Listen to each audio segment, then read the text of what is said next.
scenarios. Take a look at them. I'm gonna put them like my best actor voice, so that way you can figure out what it is. Just listen. Write that. No, you don't have to write it down. Just listen. Do you hear what she said? She was like, "It's not my fault," and saying that over and over again, but everyone knew it was. So then he went, "So let's all go to the game." But then she said, "No, let's all go to the mall." And it was like no one could decide. Last one. The teacher said that this wouldn't be on the test.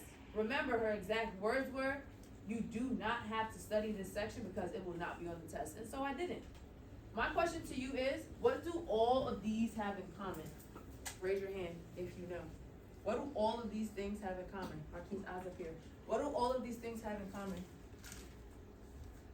What I want you to do real quick, I want you to really think about it because it's not what you think. Make eye contact with your partner. Find out who your partner is. Tell me, what do all of these things have in common? Turn and talk with your partner, 30 seconds, go.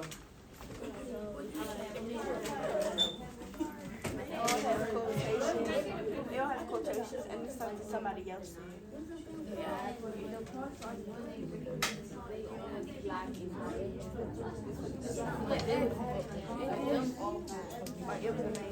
And they all have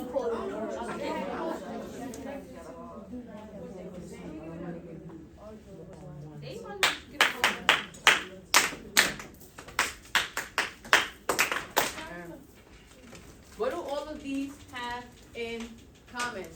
What do all these have in common? Tyranny, start us off.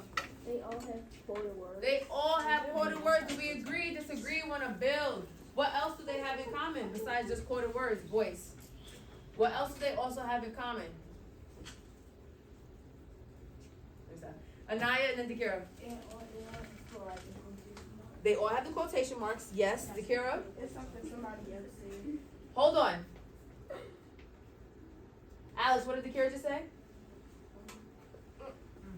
My point. Stop talking when somebody else is talking. It was a couple people. Don't do that.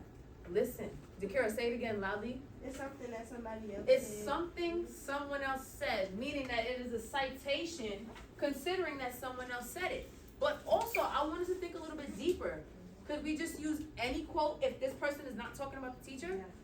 No. So it depends on who said it also. And so the thing about quoted words, and we're going to go back to our signpost yet again and continue to practice, right? When you're reading and you notice the author created a voice, quoted, a voice of an authority, personal perspective, or cited other words, stop and ask yourself, why did the author quote or cite this person? When that happens, it'll help us understand the author's point of view. We're not in our books, we're looking up here. Aaron, we're up here. Zion. It'll help us understand the author's point of view, some type of purpose, bias, or conclusion, and these words will give us some type of perspective, right? But the biggest thing that I want us to ask, again, just stay on this one question: why did the author cite this person? More than likely, they did it to prove a point, or there's some type of purpose behind it, especially if that person is credible, okay? What I want you to do